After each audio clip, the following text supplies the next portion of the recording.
Hello' everyone, good morning, welcome to my channel. আশা ৰাখিছোঁ সকলোৱে ভালে আছে আৰু ভালেই থাকিব গাইজ। কপৌ চৰাইটো আমাৰ ঘৰতে থাকে গাইজ, ঘৰৰ ভিতৰত এনেকৈ উৰি আছে গাইজ। মানে ফ্ৰেণ্ডলি হৈ গ'ল আৰু আমাৰ ঘৰত থাকি ভাত চাউল খাই পেলাই ফ্ৰেণ্ড হিচাপত মানে সেই মানে নাযায় মানে আৰু চাউল খাই থাকে। 20-30টামান আছে আমাৰ ঘৰত।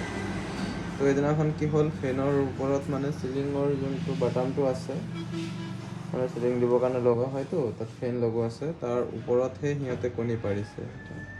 কণী পাৰি পোৱালি জগালে, পোৱালি জগাই পেলাই তাতে বহি আছে। কি হ'ল, ফেনৰ ছুইচ দিয়া আছিলে,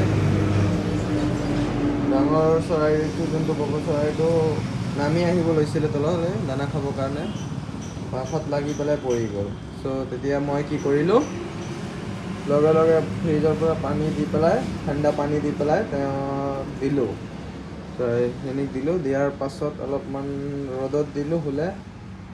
1 ঘণ্টামান পাছত সি তাৰ পোৱালিবিলাকৰ গুহাত গুচি গ'ল ওপৰলৈ, ফেনৰ ওপৰত। তো আজিও এনেকৈ উৰি উৰি সি মানে ঘূৰি আছে ঘৰৰ ভিতৰত। পাংখাটো মই বন্ধ কৰিলোঁ, ফেনটো। চ' তাৰ 2 দিন পাছত কি হ'ল, চৰাই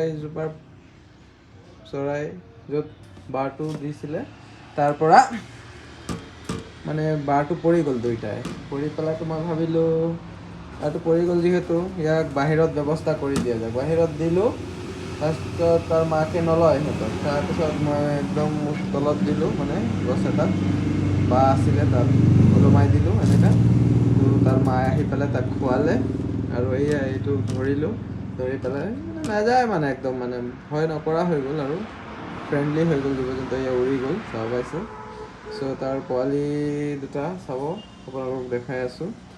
মই এনেকৈ কৰি পেলাই ইয়াতে আম গছৰ ওচৰত এটা বাঁহ আছে, বা তেনেকৈ কৰি পোৱালিবিলাক তাৰ মায়ে আহি খুৱাই যায়। খেৰটো মই পেলোৱা নাই, সিহঁতে নিজে বনাইছেতো, সিহঁতৰ মৰম চেনেহটো তাতে আছে। আপুনি লাগিলে সিহঁতক যিমানে ভালকৈ ৰাখক, লেকিন সিহঁতৰ মায়ে সিহঁতক নিজৰ মা যেনেকৈ ৰাখিব কোনো ৰাখিব নোৱাৰে। মাটো মা হি হোতা হে। চ' আপোনালোকে লাইক, কমেণ্ট এণ্ড শ্বেয়াৰ কৰি দিব মাৰ কাৰণে। So' take care, bye bye everyone.